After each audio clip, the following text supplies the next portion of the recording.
January pa lang, release na po yung 65% ng 2025 budget. Ang 65% po ay nagkakahalaga ng 4.1 trillion pesos.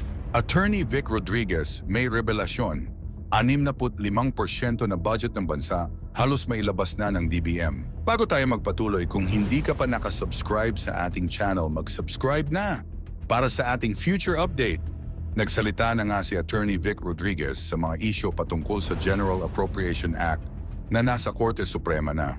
Ngayon lumalabas na pahayag ni Attorney Vic, natatakot raw ito sa kahahantungan ng pera ng bayan dahil halos mahigit 65% na o halos 8.8 bilyong piso na ang lumalabas na pundo sa Department of Budget and Management laban sa maanomalyang BICAM reports na hanggang ngayon ay nakabimbin pa sa Korte Suprema ang kaso. Matatandaan natin na naglabas ng desisyon ang Korte Suprema para sa gagawing oral arguments sa darating na Abril 1. Ngayon, galit na galit si Attorney Vic Rodriguez sa administrasyon dahil umano sa panglilihis nito sa totoong issue ng bansa kung ano-ano na lamang raw ang ginagawa ng administrasyon upang malihis ang issue sa Bicameral Committee reports na halos umabot sa 241 bilyong piso ang mga blanco. Ngayon, pinuna rin ni Attorney Vic Rodriguez si PBBM dahil umano sa hindi pagbigay ng mahigit na proyekto sa edukasyon na siyang nakasaad sa konstitusyon. Wala umano sa prioridad ng Pangulo ang sektor ng edukasyon, isa raw itong kalapastanganan dahil dapat inuuna ni PBBM ang paggawa ng mga classrooms sa iba't ibang panig ng bansa dahil halos sa buong taon itong panunungkulan ay kakaunti lamang ang naipagawa nito. Ngayon binalaan naman nito ang mga mamamayan na huwag magpalinlang at pag-usapan ang issue sa BICAM reports. Ngayon upang mas maunawaan natin ating pakinggan ang buong kwento. 8 blanks in all, amounting to 241 billion. Kaya naman, natatarantang Malacanang kung ano-ano nang ginagawa, pati ho yung kampanya, yung negative campaigning na ginagawa ni Bongbong Marcos. Ako ang assessment at analysis ko, sadyang ginagawa niya yun para po malihis kayo sa usapin nitong illegal, immoral, unconstitutional, unlawful at criminal 2025 budget. Ulitin ko ho, sa bagamat akin pong pinangungunahan at ako'y tumugon na pamunuan ng tunay at maisog na oposisyon, kinakailangan ko po ang tulong at suporta ninyo. Kinakailangan ko pong mag-ingay din kayo, iparinig ninyo ang inyong tinig at provide a good pressure to our friends there in the Supreme Court at maramdaman nila na higit na nakararaming Pilipino ang interesado dito sa usapin ng unconstitutional 2025 budget sapagkat habang ito po ay nakabinbin, 65% of the 2025 budget ay na-release na po ng DBM. Na-release na po nila, January pa lang, release na po yung 65% ng 2025 budget. Ang 65% po ay nagkakahalaga ng 4.1 trillion pesos. 4.1 trillion pesos. January pa lamang na i-release na ng DBM. Ang natitira na lamang ho ay 2.22 trillion pesos. Mauubos po ito. Ganito din ho ang naging sitwasyon doon sa PhilHealth last year, hindi ba? Nagsampa rin ng kaso dahil nga illegal at unconstitutional at isang krimen yung ginawang pagkamkam sa pera ng PhilHealth. Kinuha yung 60 billion at pinagtatangkaang pangkunin yung 39.9 billion pesos pera ng PhilHealth. Nag-issue ng TRO ang Korte Suprema bago po nagkaroon ng oral argument. Inaasahan sana namin mga petitioners at abogado na ganun din sa kasong ito sapagkat higit malaki po ang pera na nakataya dito. 6.326 trillion.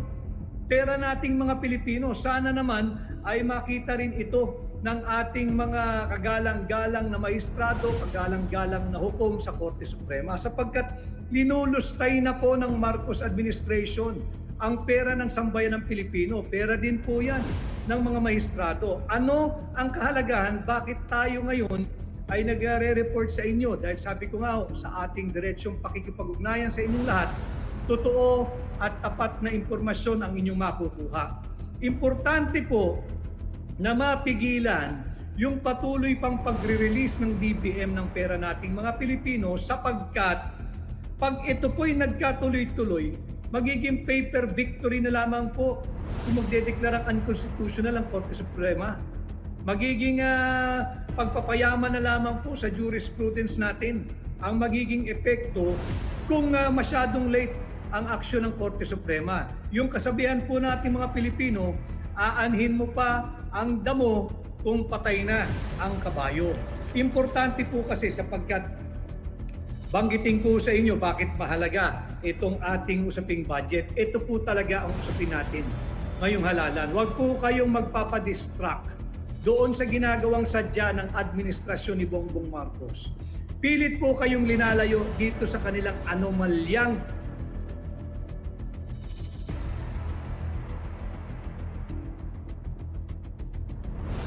budget ng 2025 sector. Makikita po natin ngayong taong 2025, 1 trillion pesos mahigit ang linagak ni Bongbong Marcos sa public works. Yan po ang kanilang inilagay. Tapos, ang kanila pong inilagay sa education department or education sector ay halagang 900 billion pesos lamang. So yan po ay makikita natin na talagang anomalya yung 2025 budget. Tayo raw po ay, pakibanggit naman po, tayo raw po ay nawala. Live pa po ba tayo? Para paki-guide lang po kung tayo ay live pa. Tingnan ko lang ho live pa po tayo. Mayroon lang ho nagsabing hindi tayo live. So, nasa na tayo? Yung budget po ng education ng Second Congressional Commission on Education, yung EDCOM po. Makinig po kayo, lalo na yung mga kabataan. Yung mga kabataan, hindi po kayo interes at prioridad ni Bongbong Marcos at ng kanyang administrasyon. Bakit kanyo? Sa kabila ng findings ng EDCOM 2 o ng Second Congressional Commission on Education, ito po ang kanilang findings. 25% ng ating mga kabataan na may edad 3 to 5 years old ay malnourished, suffering from malnutrition. Ano ho? Yan ang findings nila. Ano ngayon ang impact ng undernourished or malnourished yung bata nating 3 to 5 years old? Hindi po yan papasok sa eskwela. Tatama rin po yan, mawawala ng gana at walang sustansya araw-araw pagising nila. Dahil nga po undernutrition, malnourished 25% ng ating mga kabataan edad 3 hanggang 5 taong gulang ay undernourished, suffering from malnutrition. Yan po ang sinabi ng EDCOM 2. Tungo naman po tayo sa mga mag-aaral natin sa public schools. Ayon po dito sa EDCOM 2, mahalaga po ito pati mga magulang na nakasubaybay po ngayon. Ayon po sa EDCOM 2, yung Second Congressional Commission on Education, halos lahat, almost all of our grade 4 students, yung grade 4 na estudyante po natin sa public school, halos po lahat ng grade 4 students natin ay hindi dapat nariyan sa grade 4 sapagkat questionable ang kanilang knowledge, ang kanilang competence, ang kanilang kakayahan. Sabi dito sa EDCOM 2 report, pakisilip po ninyo, na halos lahat ng grade 4 students natin dapat ay grade 1 lang. Halos lahat po ng grade 4 students natin sa public school, ayon dito sa EDCOM 2 report, ay dapat nasa grade 1 lang. Makikita natin, binuksan natin itong pag-re-report sa inyo ng EDCOM 2, sinimulan natin na malnourished yung ating mga kabataan. Gutom yung ating mga kabataan. At dito pinakikita sa EDCOM 2 na halos lahat ng grade 4 students ay hindi po dapat nasa grade 4, hindi dapat sila umabot dyan sapagkat ang level of their knowledge and comprehension and understanding ay pang grade 1 lang. Makikita natin, gutom na ang ating mga kabataang Pilipino, mangmang pa. And yet, binawasan ni Bongbong Marcos ng 31 billion pesos ang pondo ng education sector ngayong 2025. Saan nila linagay? Dito sa AKAP. dito sa AIX, dito sa walang katuturang ayuda. Linoloko po tayo ng administrasyong ito. Kanya nga sinasabi ko sa inyo, ang suka ang kalaban ng tanso. Ang suka ang magbibisto sa mga peking ginto. Ang suka ang hihinto sa mga mambubudol.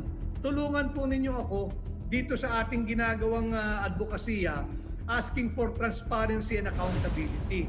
Halos 65% na po ng pera natin for this 2025 national budget ay na-release na ng DBM. Na-release na po iyan. And then, alam mo ninyo, yung textbook ng grades 4 and 7 sa public school, 90 textbooks po yan for grade 4 and grade 7. Napag-alaman ng EDCOM 2, of the 90 textbooks, 35 lamang ang na-deliver ng gobyerno para sa mga grade 4 at grade 7. Wala pa po sa kalahati ng librong kinakailangan ng ating mga kabataan ang na-deliver ng gobyernong ito. Tapos, nasaan ang ating pera? Inuuwi po nila dyan sa tinatawag nating legalized vote buying. Inuuna po nila yung AKAP at yung AIX kaysa sa edukasyon ng ating mga kabataan. Yung mga kabataan kinakailangan marinig din ang inyong tinig. Kayo ang dihado rito. Kayo ang talo rito. At ito pa ang isang nakakagulantang nakakagalit. Meron po na 165,000. 165,000. Tama po yun. 165,000 classrooms ang kulang. Last year, sa kabila ng halos 1 trilyong unprogrammed appropriation ng administrasyon ni Bongbong Marcos, imbis na punan ang 165,000 classroom shortage, ang naipatayo lamang ho ng Marcos administration, 847 classrooms. 847 classrooms lamang out of the 165,000 classrooms na kulang. Dito mo makikita, hindi prioridad ng Marcos administration ni Bongbong Marcos ang pag-unlad nating mga Pilipino. Hindi niya prioridad ang ating mga kabataan ng kabataang Pilipino. Mag-isip-isip po tayo. Ito po yung mga dapat nating pinag-uusapan patungo dito sa midterm election. Hindi yung mga diversion, yung mga deflection, yung patuloy na deception na ginagawa ng Marcos administration at ng grupo niya. At bukod po dyan, kulang na po tayo sa classrooms. 165 ang kulang, 847 lamang ang kanyang pinagawa last year. Buong taon po yun 847. Kung i-divide mo ito sa 365 days sa buong taon, ni hindi man nakapaggawa ng 3 classroom kada araw. And yet, pinagyayabang niya sa kanyang SONA na 500 billion pesos ang kanyang nagamit na inubos para sa flood control programs. 500 billion. 1.4 billion pesos every day. Every day po ito 1.4 billion pesos every day ang kanilang inuubos para sa flood control programs. And yet, hindi po sila nakapagbuo, nakapagawa, nakapagtayo ng at least 3 decent classrooms every day last year. 1.4 billion every day ang inuubos po nila. Hindi po sila nakapagpatayo ng 3 classroom kada araw sapagkat ayon mismo sa Second Congressional Commission on Education, 847 classrooms lamang ang kanilang napagawa last year, taong 2024. Napakaliit na porsyento kumpara doon sa kakulangang 165,000 pesos. At bukod pa dyan, ayon din sa EDCOM 2 report, sinasabi ng EDCOM 2 report, sa 100 classroom public school buildings, sorry, not classroom, sa 100 public school buildings, 30% lamang ho dyan ang dapat gamitin dahil yung 70% ng 100 classrooms ay dapat na pong i-demolish o di kaya ay dapat gawin at gastusan. Meaning, 30% lamang po ng lahat ng ating public school buildings ang dapat patuloy na ginagamit ng ating mga kaawa-awat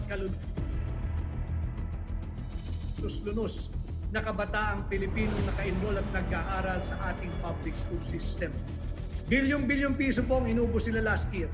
And yet, 30% lamang ng ating public school buildings ang maaaring gamitin.